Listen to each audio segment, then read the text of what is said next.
Good evening.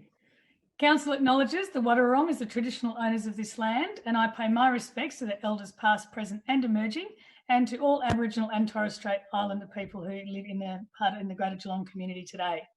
This meeting is being broadcast on the internet, and the recording of the meeting will be published on Council's website. Good evening, everybody. Welcome to this special Council meeting to discuss a number of items which are required to be considered by Council under the new Local Government Act, including our transparency policy and governance rules. We're meeting again via Zoom, as is obvious, with all the councillors dialed in from home, and we're glad to have members of the community also tuning into the live stream. Thanks for joining us. Because this is a special meeting of the Council, there will be no public question or submission time tonight, unfortunately. Hopefully everything will be self-explanatory though.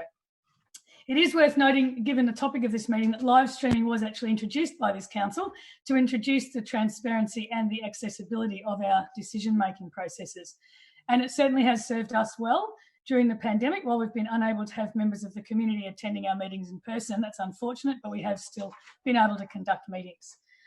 A brief note on COVID-19 before we begin. Huge thanks again to the community for continuing to do the right thing and abiding by the stage 3 restrictions. Our active case numbers are heading steadily in the right direction, and your efforts are obviously working. So thank you again, and please keep going. We welcome news from yesterday that the Victorian Government will announce a roadmap out of restrictions this Sunday. I actually emailed the Premier last night to state the importance of a complementary roadmap for Geelong that will allow us to safely welcome back visitors to our region while protecting against each other and against another spike in the cases. So that's really important, particularly if Melbourne's coming out of stage 4. We know that the warmer weather's coming and a lot of people may head down this way, so we need to manage that appropriately. We do need to very carefully consider the balance between reactivating local business and also protecting the health of our community. We look forward with anticipation to the Premier's announcement about more of that on Sunday. So in the meantime, we have important business to attend to tonight, so we'll begin the meeting. Do I have any apologies tonight? I don't think. I think we're all here again. Any declarations of conflict in relation to tonight's agenda? No. If there are, and any do arise during the meeting, please make them known. We'll get straight into it. Section B, reports. The first item is the adoption of the public transparency policy, and it's to be moved by Councillor Grisbeck and seconded by Councillor Mansfield. Thank you, Councillor Mansfield. And I think Councillor Grisbeck has an amendment. Is that right? Yes. Thank you, Mayor Asher. I have an amendment. It is to add some items to the recommendations, and I'll read those out. So it's to add item number 9, to request the CEO to 9.1 raise awareness in the community of the terms and meanings of the words city and council, and to add those terms into the definitions section of the policy document. And 9.2, to ensure all new policies or reviewed policies incorporate reference to the public transparency policy. And then in item 10 is required this policy to be reviewed by September 2022. Great, thank you. Councillor Mansfield, happy to second that amendment? Great, thank you. Okay, Councillor Grisbeck, would you like to talk further to it? Thank you very much, Mayor.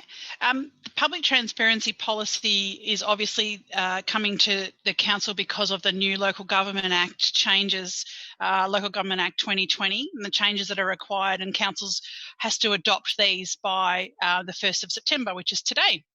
So look, this identifies what information will be made public and what, such as meeting minutes, annual reports, etc. This policy also outlines information that won't be put on the public record. It also acknowledges that there is an importance of transparency within the City of Greater Geelong, and I think I probably speak for all councillors when I say that that is one of the key drivers of, I'll speak for myself, one of my key drivers in this term is to improve that transparent decision making, and I think we have done that. We have had some feedback in relation to this policy, and the reason for the amendment is that all councillors did get some emails in relation to it, but one in particular has raised some concerns, and I'd like to thank Jenny Wills in particular for her comments and the detail that she went into in relation to this policy, and I'm sure Councillor Mansfield will talk more about that in a moment.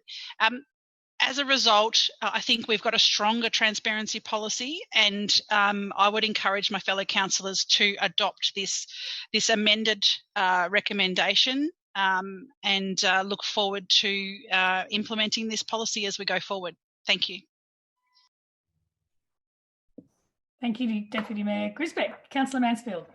Thank you, Mayor Asher, and thank you, Councillor Grisbeck.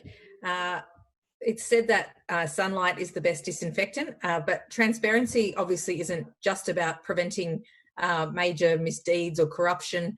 It's actually also about ensuring that the community understands how and why decisions are being made that affect them.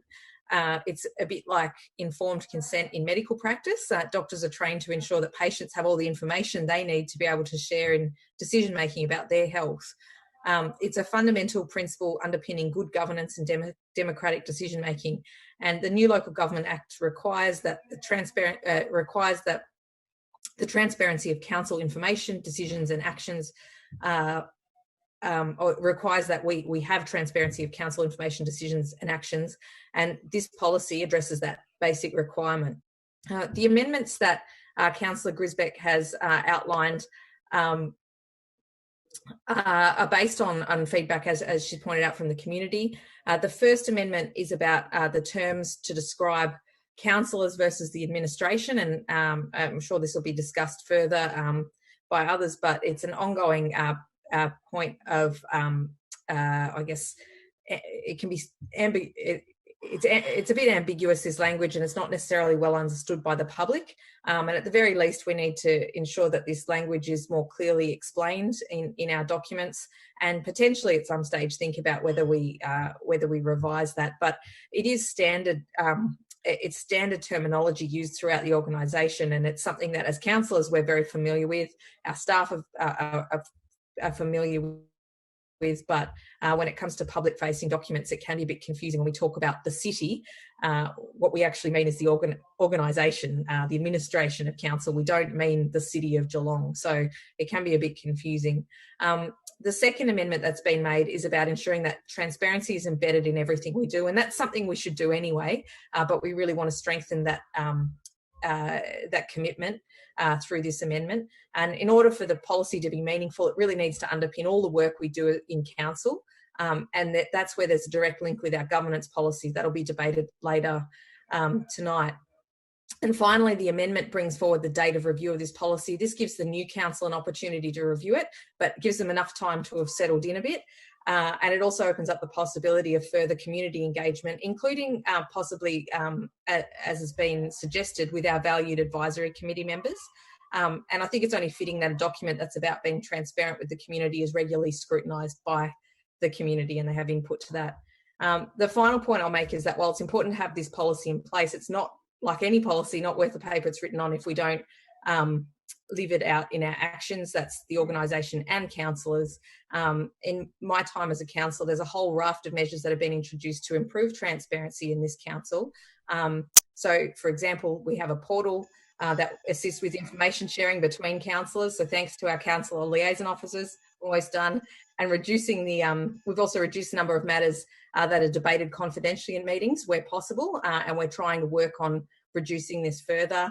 But there's always more we can do to improve on trends. Thank you, Councillor Mansfield. You finished just on the 15-second warning there. Well done. Councillor Mason. Thank you, Mayor Asher, and thank you, Councillor Grisbeck and Councillor Mansfield. I also see transparency as extremely important and as a cornerstone of our democracy. And in that light, I think we should always uphold the highest possible standards rather than just meeting the minimum standards.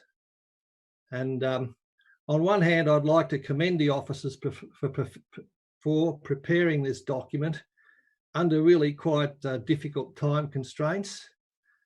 But I really equally recognise that we might have been able to reach higher level aspirations if there had been more time.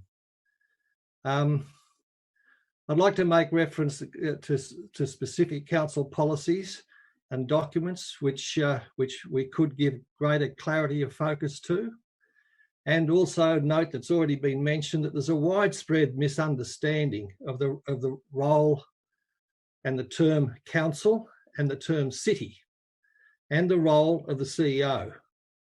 And indeed, the CEO has a multi-pronged role. One is to implement the policies of council and to be accountable to council. But also it's to implement statutory requirements, including emergency response, where the council may not have direct involvement. So I too think improvements can be made through a review in 2022. They can be made to this document. And I thank all those who put the input into this matter, and I support the amendments. Thank you, Councillor Mason. Any other comments on this one? Councillor Aitken. Thank you very much, Mayor Asher. Look, public transparency is very much about the ethics of an individual and the ethics of an organisation, and as a consequence, it's actually organic, and it really should continue to grow. What we have lost in politics around the world, and not just in Geelong, is that a strong media used to play a very important role in the transparency of an organisation. And with the demise of that sector, the media doesn't undertake the significant task of being the sunlight on a political organisation. So that's why it's important that we ourselves as councillors and the senior management team actually do understand the importance of public transparency and understand the significant role and responsibility that we have as elected officials to do that. I'm pleased that there is a sort of a sunset clause essentially saying that we have to review this in 2 years' time, but the reality is we should be regularly reviewing public transparency as councillors and as senior management team. I want to assure the community as well too that the proposition of a register of meetings, and in particular a register of developer meetings, is still being assessed by the organisation to see how practically that can actually be considered and implemented. And I'm looking forward to that coming back to council. Hopefully by the meeting on the 24th of September. But if that recommendation and report does require us to make modifications to this public transparency policy, I don't think this is an error of this policy.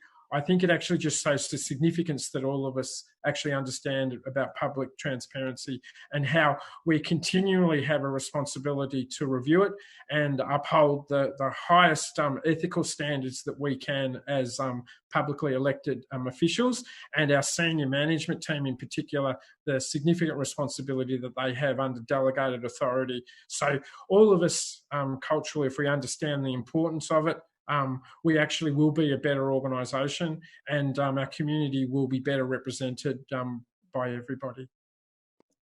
Thank you, Councillor Aitken. And I'll just note that the next council meeting, or that council meeting, is actually the 21st of September for anybody keen to come and watch that one on the live stream. Any other councillors? Councillor Contell, did you gesture that you would like to speak for this one? Or did I just see you? I wouldn't mind saying a couple of words if I could, Madam Mayor.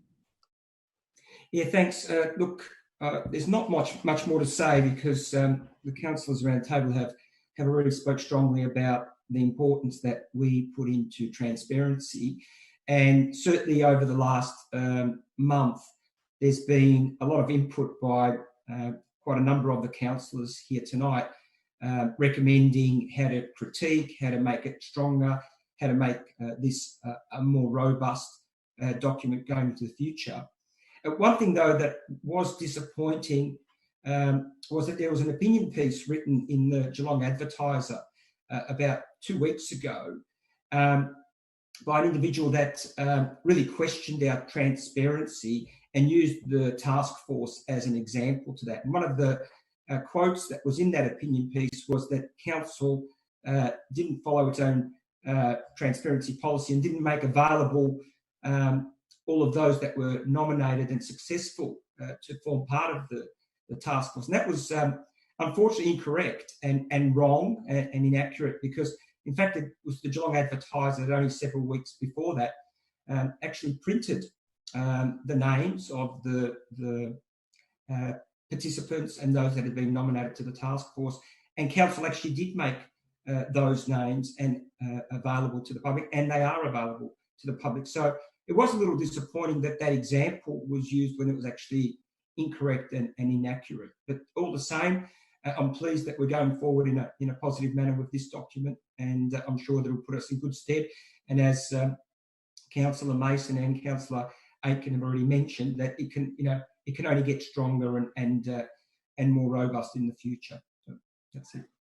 Thank you, Councillor Contell, and that's a fair point to make too. Any other comments on this one? I'd like to also thank Jenny Wills for her comment and her letter to the editor as well, because she wrote a piece for her submission was actually printed in the Geelong Advertiser. I do want to acknowledge, because it had some criticisms as well, I want to acknowledge that the policy does represent some really solid quality work from our governance team as well. And further to the work of those city officers, the current council, as has been pointed out, have driven actually quite a number of key policies and initiatives to improve transparency and fairness. And a few of them have been mentioned. The proposed register of developer meetings, which will be coming back to council. Councillor Mansfield mentioned the significant reduction in the number of confidential items at meetings as well. We've also had new guidelines and processes around community grants. We had a really comprehensive social infrastructure plan review for the whole municipality. We've had an unprecedented high level of community consultation during the last 3 years. I think some people are actually probably a little bit weary of being consulted about some of the council activities. We've had twice the number of council meetings to previous councils. We've had 2 every month, one of them being a community-focused council meeting every month and the ordinary council meeting as well. We introduced live streaming, as I mentioned in the intro, to increase our transparency, and we've also extended multiple engagement periods in response to feedback from people when they have wanted more time to consult on things, and also in response to COVID-19 restrictions. So look, we've worked really hard to be as transparent as we can be within our roles, and I think we'd all be absolutely unanimous in welcoming transparency and more communication and openness with the community. So this is a really good policy to have. It is a pretty high level policy, but that's the nature of policies. I think some of the detail that perhaps is required is probably in the activities and the initiatives rather than the policy itself. So I thank Councillor Grisbeck and Mansfield for bringing the amendment with the extra detail in, and to Jenny Wills for raising that for us. It's been fantastic. If there's no others, I'll go back to Deputy Mayor Grisbeck to close. Thank you, Madam Mayor, and thank you everyone for their comments. I think that this policy document aligns very clearly with our clever and creative vision. It also sets about how the city will have how we will make decision making, how we will have a transparent process of decision making going forward. The public availability, my words are escaping me today. The publicly available information, what this policy covers under the Act, are things like the register of delegations made by council, the council plan, the council and delegated committee meeting minutes, the code of conduct, procurement policy, register of interests. All of those things, are covered by this policy, and it's about how we implement this policy going forward. And on that note, I would also like to thank the governance team, Rebecca Leonard, John Giarchi, and all the team. The changes that come about from the Local Government Act are absolutely enormous, and they have done a superb job at this point to get them ready and obviously hopefully passed by today in such a short period of time. That's all. Thank you, Madam Mayor. Thank you, Deputy Mayor Grisbeck. On that note, we'll put this one to the vote. All those in favour? Those against? Carried. Straight into the next item, which is not dissimilar really. Item 2 is the adoption of the governance rules, to be moved by Councillor Aitken, I believe, seconded by Deputy Mayor Grisbeck, and I believe Councillor Aitken's got an amendment for this one too. Is that correct? That's correct, Mayor Asher. Thank you very much, and thanks for seconding Councillor Grisbeck. I'd like to propose that clause 3.46.32 be amended to $100,000 from $50,000, and in item 3.46.63, the following wording after that, and add 3.46.6.4 when a notice of motion is to be rejected or wording changed by the CEO, the councillor proposing the notice of motion may request the CEO consult with the Mayor to seek their advice on the CEO's ruling and interpretation before final CEO rejection decision. Thank you, Councillor Aitken. Deputy Mayor Grisbeck, are you happy to second that amendment? Okay, thank you. Go on, Councillor Aitken. Thank you very much, Mayor Asher. Look, the first item was actually a policy piece. This is actually what the community would probably know as local laws. So this is actually the law that governs the council, and in particular, it covers the areas about how council actually makes decisions and makes those decisions fairly and conducts the meetings. It talks about how the decision-making process will be kept and accessed by the public. It also talks about the process that we're going to use for election of mayor and deputy mayor. And it also outlines a policy position in terms of the council election period, which is commonly referred to as the caretaker period. This is actually a significant document in terms of the ways in which the government procedures will operate for local government going forward for the city of Greater Geelong. The areas of where I've actually asked some changes relate to the notice of motion requirements. We're actually introducing requirements that are beyond what the Local Government Act has requested. And it's because the council group and senior management do believe that we should establish a framework to try to have best practice in relation to these particular items and issues. Some of the requirements that the new Local Government Act actually asked us to look at was to incorporate gender neutral language in this particular document. It also asked us, from what we've experienced with COVID, to also include provisions for conducting meetings remotely, because of course when this was first established, we wouldn't even consider about conducting our meetings remotely. And what I do know is that a lot of the issues that are actually being put forward in relation to this local law does require actual practice. So in other words, the new council, when elected in November and constituted, actually has to have the practice of these local laws. And I encourage that new council to actually review them as soon as possible if there are concerns that arose from the actual practice of these local laws. We are passing on these laws to the new council, and I encourage the new council to actually have a look at them to make sure that it actually does cover the practices that they actually want themselves as the new council, because it significantly governs how we actually operate in terms of our meetings, our processes and our procedures. And so it does deserve significant scrutiny by the new incoming council, and it needs their full support and confidence in those practices and procedures as well too, Mayor Asher. Thank you, Councillor Aitken. Good points. Deputy Mayor Grisbeck, would you like to add to that? I might reserve my right, Madam Mayor, if that's okay. Sure. Anybody else like to talk to this one? Comment on Councillor Aitken's amendment? No. I might make a couple of quick comments then, Madam Mayor. Councillor Contell and Councillor Mansfield. Thank you. I think just to emphasise, I guess, how detailed this this report is, and just how much framework it really puts around the operating of council. Councillor Aitken's amendment,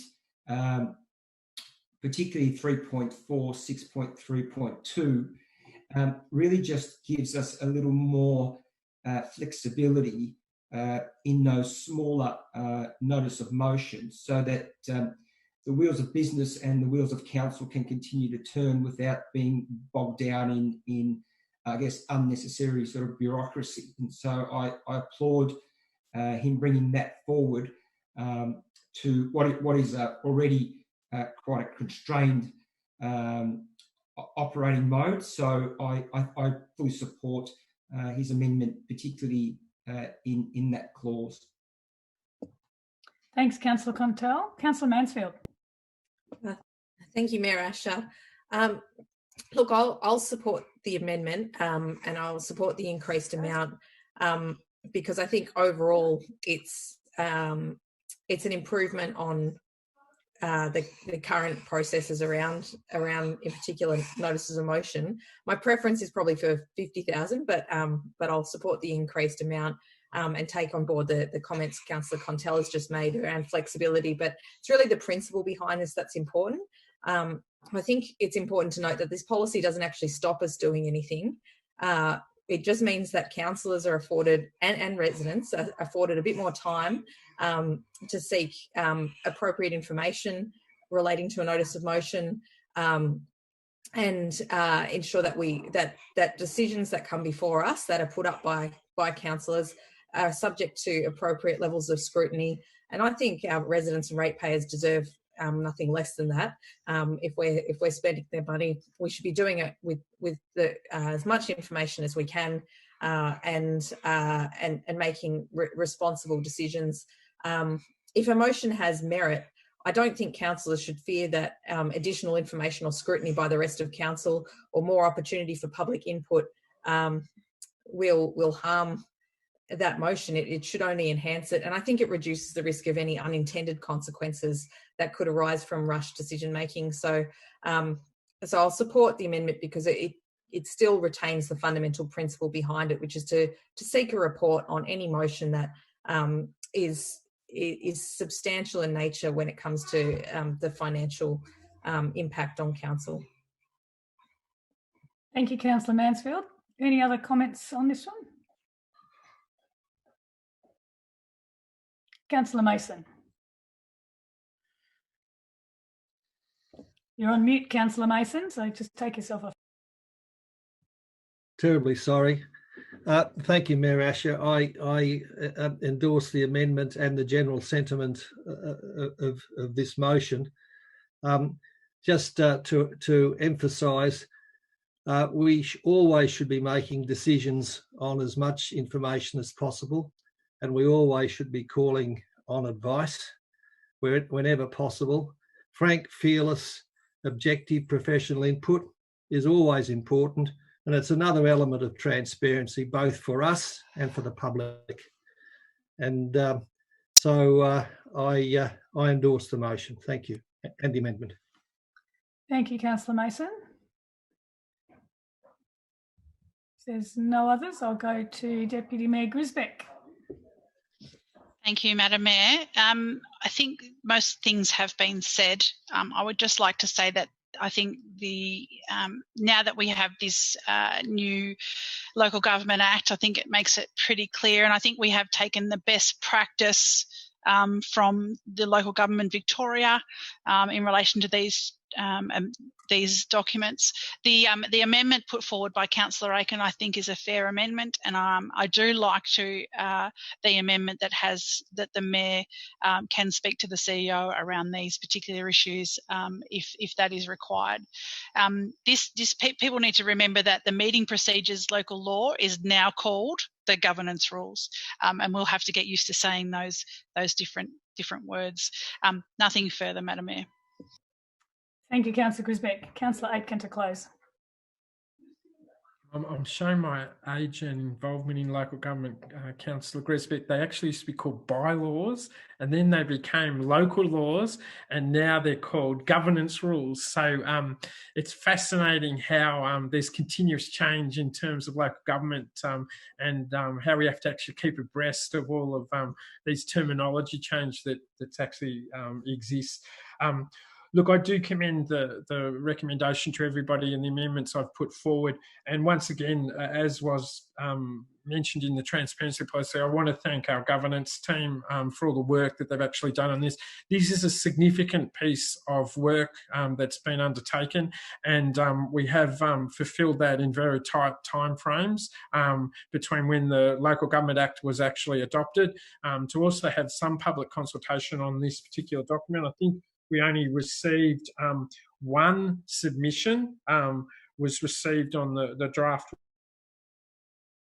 rules, and essentially it was talking about how someone can submit petitions and questions before council, and that was covered in the recommendations that have been put before council tonight.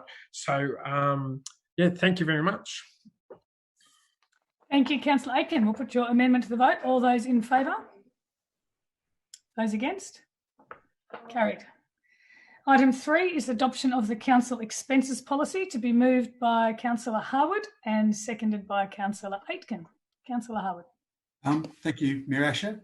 Again, these are just, I guess, further requirements of the new Local Government Act 2020 that we're updating this evening. And the report asks the council adopt the updated council facilities and expenses policy. So it's a policy that governs our expenses and our reimbursements to a councillor or a member of a delegated committee or council. So very formal policy. Policy provides provision related to payments such as care and dependent related expenses, provision for working with children check and study support. And these are expenses that sit outside an allowance that a council may receive or does receive. And it clearly articulates a process that we have to follow to seek any reimbursement. So there's quite a stringent and clear and transparent process that must be adhered to for any expenses that may be sought to be claimed.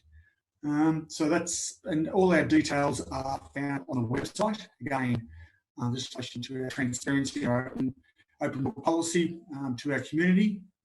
All our expenses are there for all to view. And they're also regularly reported to the our city's Audit and Risk Committee. So there's quite considerable oversight through this process. So I'll leave it there, Madam Mayor, and thank you. Thank you, Councillor Harwood. Well said. Councillor Aitken.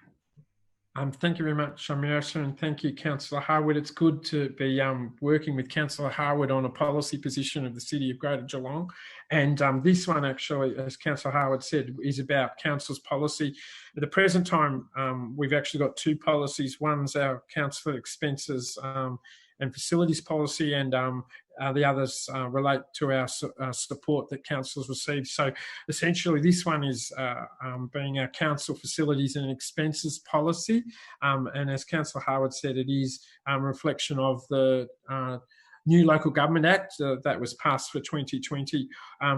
Some of the policy provisions that I think are important for the community to understand is bringing those expenses into 2020. There's provisions about carer and dependent related expenses, which are really important so that we don't discriminate against members of the community who wish to be able to be councillors and have unnecessary expenses.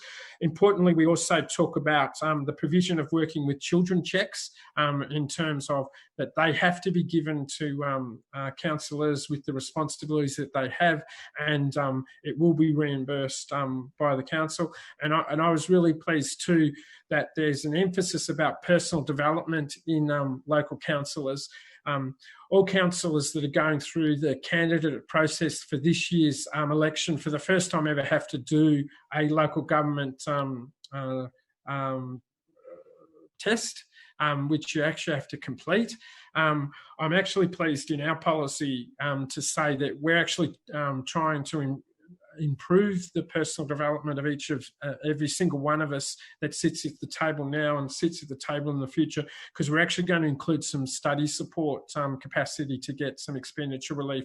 And that's a really good thing, because that actually means the quality that the community can have and expect of each of their individual councillors is improved if councillors do take up the opportunity to participate in study support.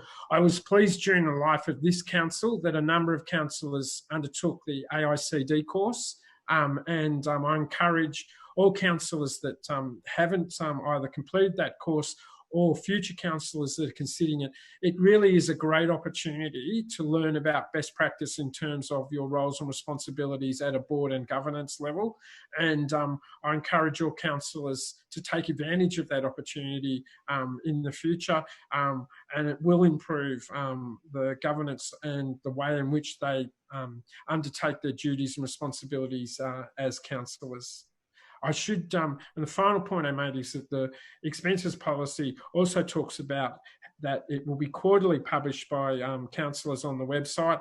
It will actually be given to the Audit and Risk Committee to actually look at it.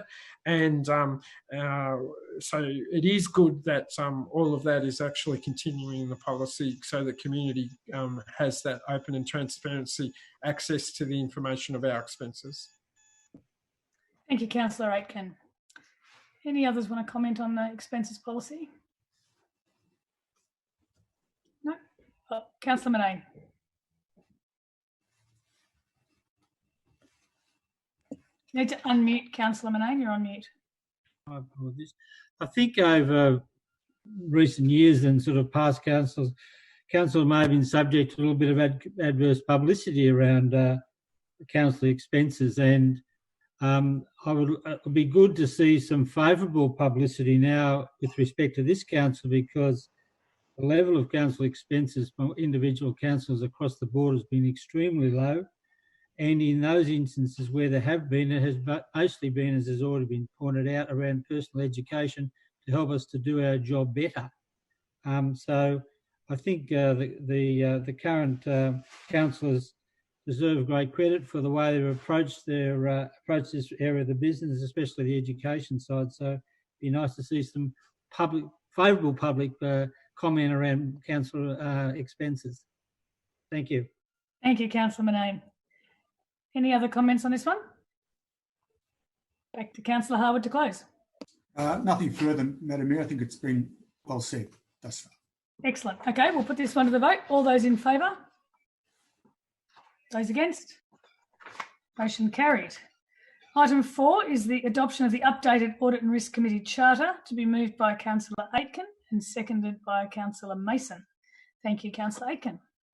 Thank you very much, Asher. Look, I suspect the community's home probably wondering who's doing what tonight. And there is look, I'm happy to try to explain that these are all governance issues associated with our responsibilities under the new Local Government Act. So we've had to actually introduce them.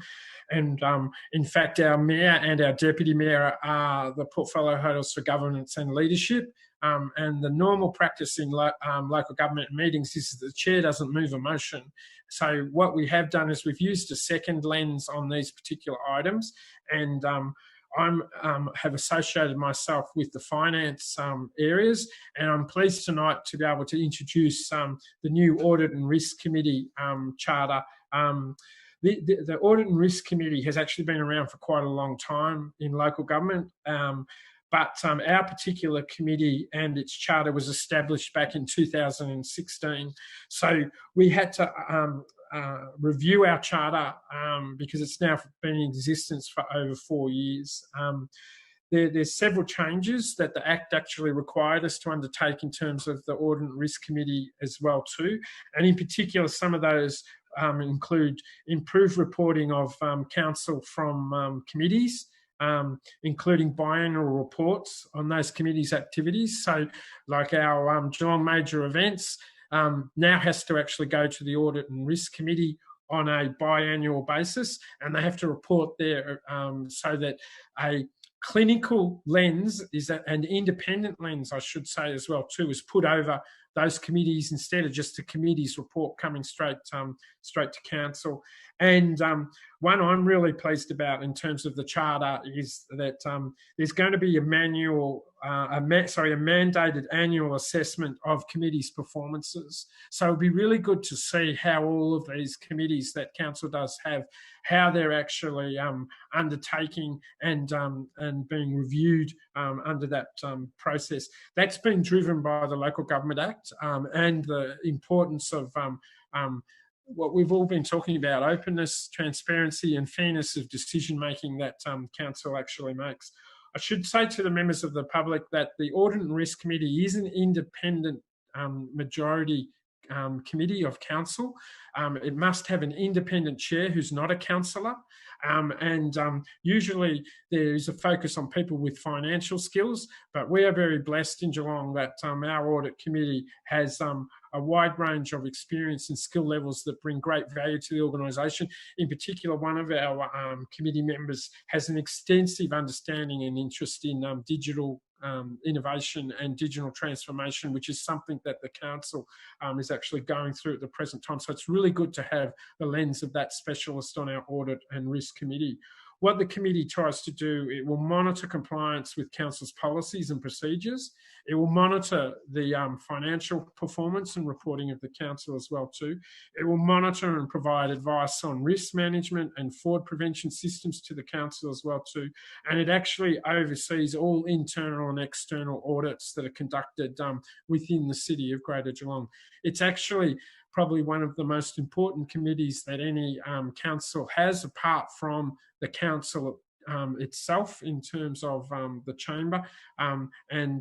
This charter is worthy of all our support and endorsement. And I should say that the Audit and Risk Committee has commended the changes as well too, and they've made a recommendation that we do accept them as well too. Thank you, Councillor Aitken. Very comprehensive. Councillor Mason. Thank you, Mayor Asher, and thank you, Councillor Aitken. I think Councillor Aitken has summarised it extremely well. And just mindful of what he said a moment ago, I'm a beneficiary of the council expenses policy, and as a graduate of the Australian Institute of Company Directors, I've been pleased to attend the Audit and Risk Committee for the last 18 months or more. And I was very pleased already to endorse this at our recent Audit and Risk Committee. And yes, the Audit and Risk Committee is really an important committee. It considers risks related to all council operations, not just the conventional concept of financial matters and external and internal financial audits. And it does report directly to council, and it has no delegated authority. But it's very important that we do have 3 highly eminent external independent members, and these members do have broad-based experience. So this is all within the charter, and we're really meeting that at this stage. And one small element and an important element in this new charter is the indemnity of each independent member against all claims and actions during their tenure. And I'm pleased that this has been included. So I think Councillor Aitken's summarised the rest of it very well, and I endorse the motion. Thank you, Councillor Mason. Any others like to comment on this one? No. Back to Councillor Aitken to close. Nothing further to add, Mayor Asher. Thank you. Great. Okay, we'll put this one to the vote. All those in favour? Those against? Item carried. On to the next one, which is item 5, the Geelong Major Events Delegated Committee, to be moved by Councillor Howard and seconded by Councillor Nelson, I believe. Councillor Howard. Thank you, Madam Mayor. We continue the theme of changes to the Local Government Act. This is where the GME, or the Geelong Major Events Committee, was formerly what we called a Section 86 Committee of the Local Government Act. It was actually a special committee, but now it's known as a delegated committee. So it might be semantics, but there are some subtle changes as a result of that. The terms of reference for the committee have been updated to meet the requirements of the new Act. A couple of key points of the terms of reference include appointment of at least 2 councillors as members. There's currently 4. The appointment as a councillor as the chair, as opposed to potential other members of the committee. It must be a councillor. And the meetings are conducted in accordance with the governance rules, which you would expect as a matter of course. The current GME committee is made up of 4 councillors: Councillor Murray, Councillor Sullivan, Councillor Nelson and myself. And there are 4 externals as are listed in the report with the agenda. The good thing about GME, there's no fundamental change to budgets, to operations, to the opportunity that GME provides, the continuation of an amazing eclectic calendar of events for our region. So the true intent of GME remains, slight tweaks with its governance, and I think overall we'll see again that continued theme of transparency and openness about the committee and how it runs and how it's held accountable. Thank you. Thank you, Councillor Howard. Councillor Nelson. Thank you, Madam Mayor. Yeah, there's not much else to say from what Councillor Howard said. I've been on the board of GME for probably 8 years or so. Probably not quite as long as Councillor Howard, but we've been there for a while. So we've seen it change every few years. We look internally as a committee and see what we can do better. That's something that we do on that GME board. So this really doesn't change much for us other than the council appoint the chair rather than the GME board. But also, I'd just like to highlight one thing that we should really come down on hard, and that's 4.5.3, that we do not support religious, political, or racial events. And there's one event in particular that is a really good event, but they allow political advertising, and I'm one for there is no place for politics on council or any GME events, and I'll be certainly making sure that does not take place ever again, because it's just there's no place for it. But I'll leave it at that, Madam Mayor. Thank you, Councillor Nelson. Appreciate that. Any other councillors wishing to talk about this one? No? Go back to Councillor Howard to close. Thank you, Madam Mayor. And I admire Councillor Nelson's temerity in keeping politics out of council events. Good luck. But, look, obviously, GME is much loved by the whole community. There wouldn't be an event there that doesn't touch the community in some way, shape or form. It's very eclectic. We're very conscious of its content and how it does create something for everybody. Just while I just want to take the quick opportunity to thank Rebecca Leonard and her team in the governance area there for their work done in these agenda items for this evening. It's been enormous. And I want to make special mention of Anne Noonan, one of the governance officers, who's done an amazing amount of work through this sort of period. And I consider her an expert in local governance and a highly valued member of our governance team. So well done to all. Thank you. Thank you, Councillor Howard, and well said. And I think the greatest thanks we can give them is to pass them all, can't we? So let's put this one to the vote. All those in favour? Those against? Carried. Okay, item 6, we'll keep them skipping along, is the Central Geelong Marketing Committee Delegated Committee, to be moved by Councillor Murray and seconded by Councillor Sullivan. Thanks, Councillor Murray. Thank you, Madam Mayor. This is, as with the GME, this was a Section 86 committee that is going to fall in line with the new Government Act and be a delegated committee in line with Section 63 of the Local Government Act. The Central Geelong Marketing Committee was, as I say previously, a special committee in accordance with Section 86. The terms of reference for the committee have also been updated to meet the requirements of the new Act. The key points in the terms of reference include the appointment of at least 2 councillors as members. I think it was previously just the one. The appointment of a councillor as chair, and meeting to be conducted in accordance with the governance rules. The council is also asked to appoint members of the committee as follows, as myself and Councillor Sullivan, and external members are listed in the report within the agenda. And these appointments are in line with the existing makeup of the committee. Thank you, Madam Mayor. Thank you, Councillor Murray. Councillor Sullivan. Thank you, Madam Mayor. Councillor Murray has done a fantastic job of explaining the item. The Central Geelong Marketing Committee do fantastic work. They have for a long time now. Councillor Murray has done a fantastic job as heading of the committee since 2017 or late thereof.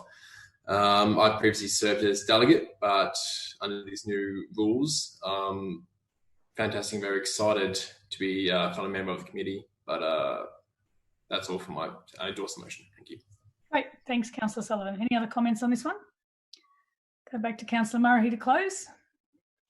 Yes, thank you, Madam Mayor. Welcome back, Councillor Sullivan. It'd be good to have you back around the table. It'd be remiss of me if I didn't use this opportunity to give the Central Geelong Marketing Committee a pat on the back for the work that they have done and are doing during this COVID time. Tough times, but they certainly punch above their weight. And on a night where we're talking about transparency and government rules, it makes me a little bit uncomfortable actually moving a motion where I become the chair of the committee. But in any event, so be it. Thank you, Madam Mayor. Thank you, Councillor Murray. We did check. There is no conflict, so you're all clear.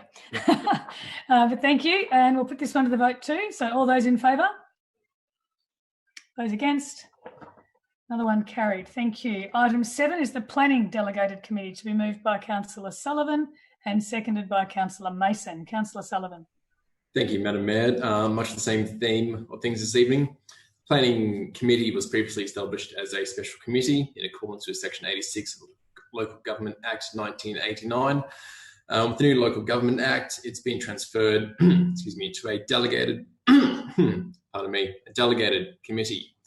The terms of reference have also been updated to reflect the new requirements. The key points in the terms of reference include the annual appointment of a councillor as a chair and meetings to be conducted in accordance with the governance rules.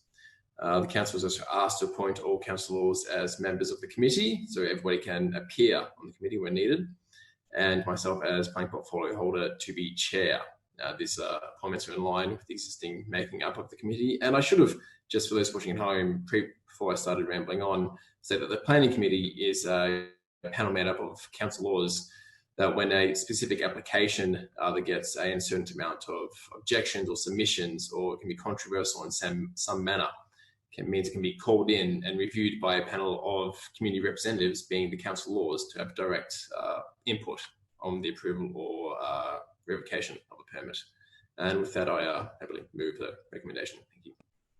Thank you, Councillor Sullivan. Councillor Mason.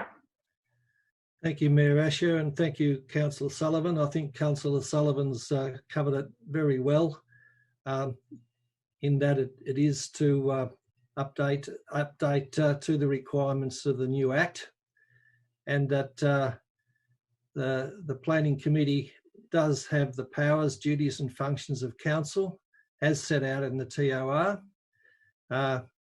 and we expect this instrument of delegation to be passed tonight. There's a number of issues. A database is distributed by this manager of the city development on a fortnightly basis, and this provides councillors with a list of planning applications of interest, and they could include significant interests, substantial objections, Your audio is going a bit odd there, Councillor Mason. Maybe switch off and switch back on, or unmute.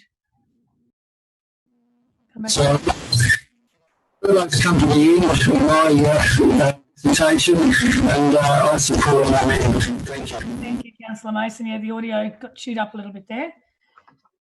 Any other comments on this one? Planning Committee? Councillor Manane. You need to unmute, Councillor Manane. Just a comment, Madam Mayor. All councillors sit on this committee, and be remiss not to acknowledge and recognise the expert advice that we get from our council officers. A lot of these matters are pretty complex, and a lot of detail to go over, and the reports that we get are outstanding. And whilst the decisions are not easy, they are made easier by the degree of expertise and the amount of information we provided. So our thanks on behalf of everybody for the work that they do. Thank you, Councillor Manane. Any other comments? Councillor Nelson.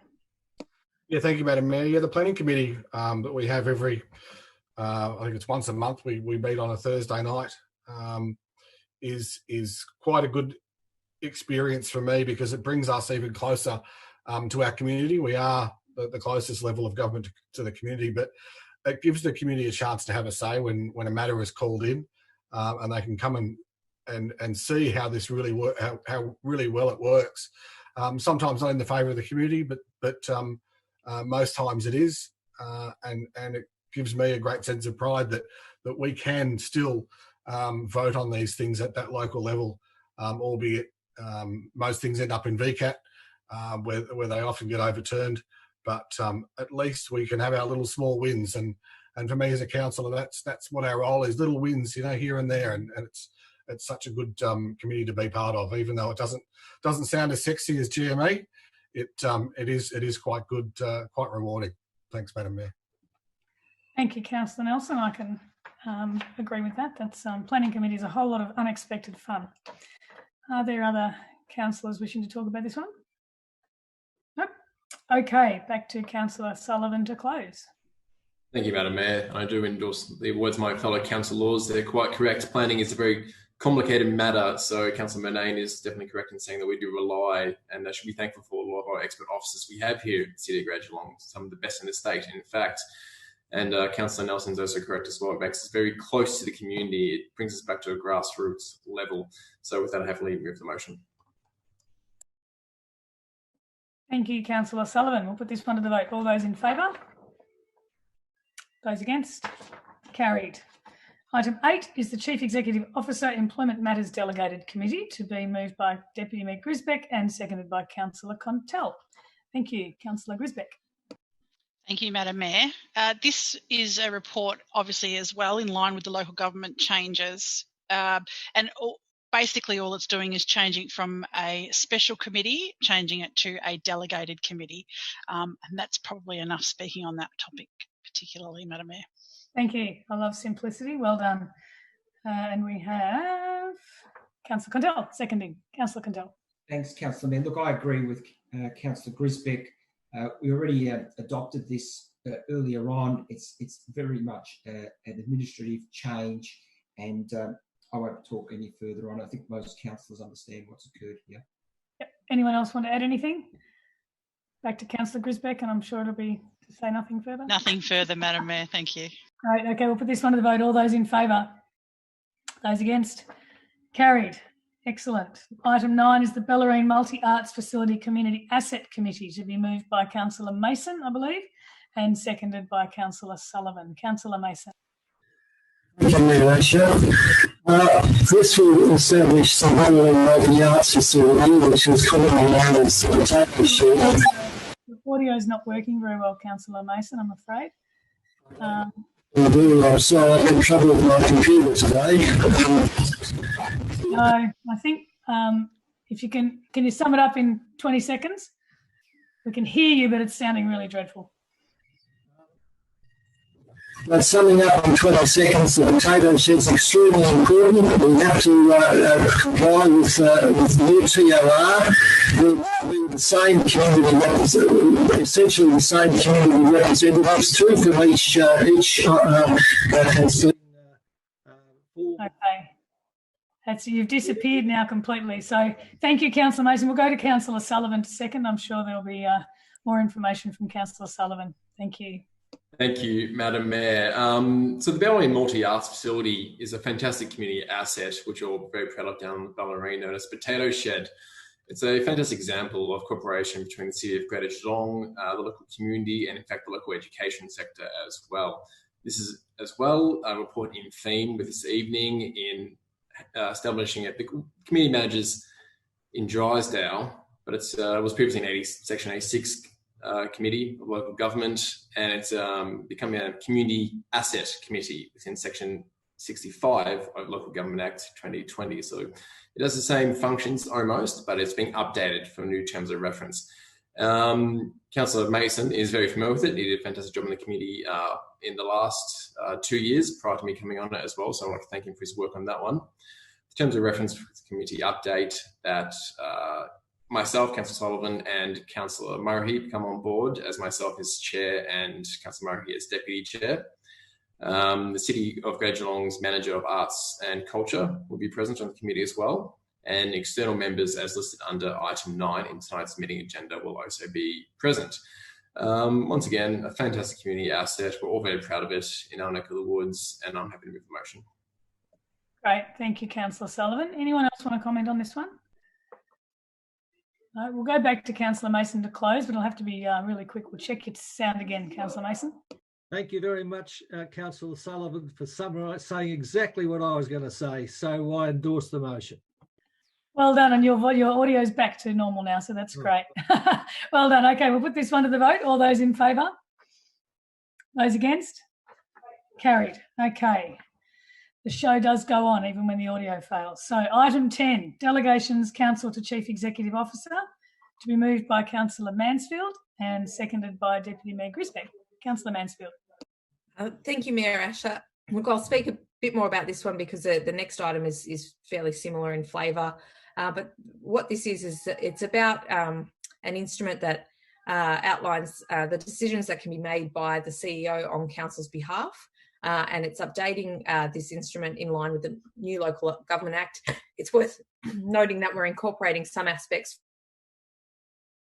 from previous instruments that are felt to be important locally. Decisions by the City of Greater Geelong can only be made in two ways, and that's a resolution of council, pardon me, that is a majority of councillors support a particular decision at a statutory meeting, or others can make decisions on our behalf. But in order to do that, we need to approve the limitations and conditions under which that can happen. So this is a really critical document to enable the organisation to function. The CEO and councillors have clear delineations of responsibilities, and this instrument allows the CEO to manage day-to-day operations and staff, while it also prevents the CEO from acting in areas that should be the responsibility of elected representatives. It's important that we get this balance right and we ensure that it's as clear and unambiguous as possible to ensure good governance and transparency, which we've already talked about this evening. So examples of decisions that can be delegated to the CEO are things like contracts under $2 million or budget expenditure over this amount, but that has already been approved by council. Limitations include prevention of the CEO approving or amending the council plan.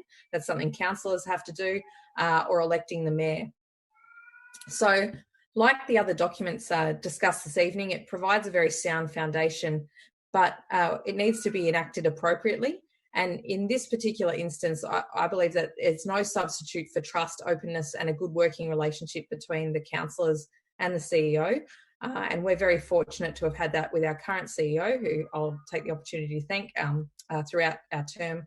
I think that's been a really productive relationship that we've been able to have. So thank you, Martin.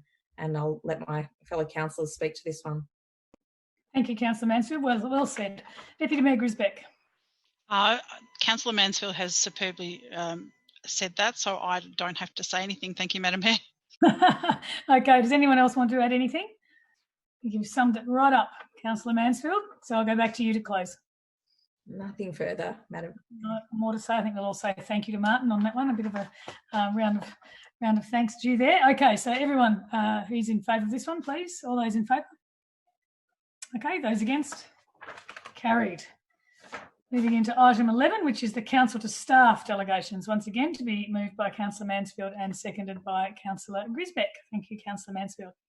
Thank you, Mayor Asher. So similar to the previous instrument, except this one refers to decisions that can be made by staff on behalf of council. And there are a whole range of decisions that are made on a day-to-day basis. Examples include the ability to issue a food and drink premises with orders to comply with health standards, inspect or maintain a road, and then there's a whole raft of planning and environment decisions that are made by our staff. And so as for the previous instrument, while this provides a really good foundation, it's the management structures around these delegations that ensure that it's enacted properly. And in this case, it's no substitute for good working relationships between our staff, communication, and the overall culture of the organisation, which ensures good governance. So, again, I'd like to thank our all of our staff and in particular the team who've worked on improving the culture within the organisation over our time in council, because that really helps to ensure that good decision making and appropriate governance occurs right through the organisation. Right, thank you, Councillor Mansfield. Deputy Mayor Grisbeck. Thank you. Councillor Mansfield has superbly done that one again, so I've got nothing further. Thank you. Okay, anyone else like to add any comments to this one? Councillor Harwood. Thank you, Madam Mayor. Just quickly, I think Councillor Mansfield touched on it, but you've got to have good working relationships between councillors and council officers, but understanding the boundaries, which is very important, that councillors don't delve into operational matters and vice versa. But we've got to have the confidence in the CEO and the officers that I guess our plan, our city plan that's put together by the community and the organisation is kept on track and is meeting our requirements, our goals, our aims, and the communities in particular.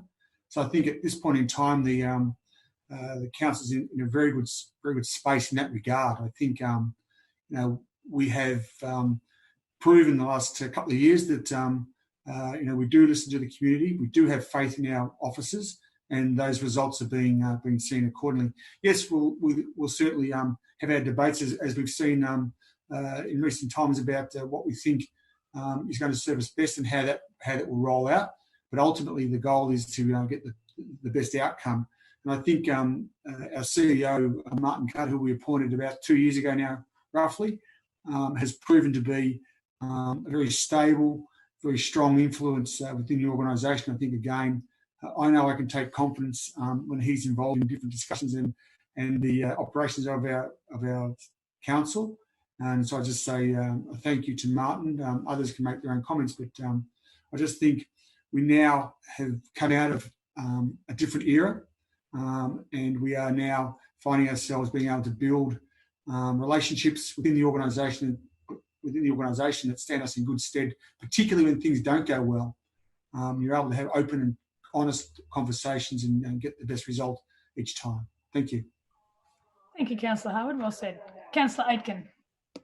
Thank you very much, Michelle. Look, I actually wasn't going to say anything on this motion, but because Councillor Harwood has spoken, I just wish also to emphasise the point.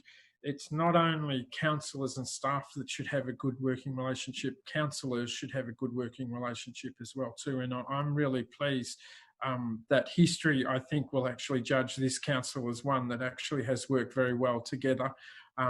When you compare certainly this council with the most immediate elected council, we have set a very high standard in terms of relationships and both on a personal and a professional level. And I've really enjoyed the opportunity to be part of this particular council because we have had such fantastic professional and personal relationships. And I hope that does mean that the decisions that we've made as a council collective group, whether we've been for or against, have actually been in the best interests of the community, and we have made better decisions because we are a professional group that has worked very well together. Mayor Asher. Thank you, Councillor Aitken. Good job. It's a Zoom meeting. It was getting dangerously close to a group hug there. So thank you. Anybody else have any comments to make about this one? Go back to Councillor Mansfield to close. Nothing further to add. Thank you. Great, thank you. Okay, we'll put this one to the vote. All those in favour? Those against? Carried. Final item for the evening is item 12, Planning Authorisation Council to Staff, to be moved by Councillor Sullivan and seconded by Councillor Mason. Thank you, Councillor Sullivan. Thank you, Madam Mayor. This report asks the Council to appoint nominated City of Greater Geelong planning staff as authorised officers. This is in line with the Local Government Act of 2020 and the Planning and Environment Act of 1987. This gives these staff the ability to exercise statutory powers necessary to the roles. There'll be a list of officer names attached in the agenda. There are 44 in total. The majority of this staff were previously authorised by Council under the 1989 Act, and now we're moving to the 2020 Act. Authorisation needs to be reinstated for continuity. Some new members are in here as well, new to the planning team, which is fantastic. So we authorised at the same time, two birds. with the 1 stone, so that's fantastic. Because councils, we can't be doing everything, so we certainly need authorised officers to act in best practice on behalf. So happy to move the motion. Thank you, Councillor Sullivan. Councillor Mason. I think Councillor Sullivan has adequately expressed what we need to do, and so I endorse the amendment, the motion. Thank you, Councillor Mason. Anyone else want to comment on this one? No. Back to Councillor Sullivan. Nothing further to add. Thank you, Madam Mayor. Anything else? Okay, put the last item for the evening to the vote. All those in favour? Those against? Carried. Well done. Thank you again to the governance team for all the work they did to put this together. It's been a huge agenda and a significant moment for us to get everything into line. So thank you, and I declare the meeting closed at 7:10 p.m. Thank you for tuning in.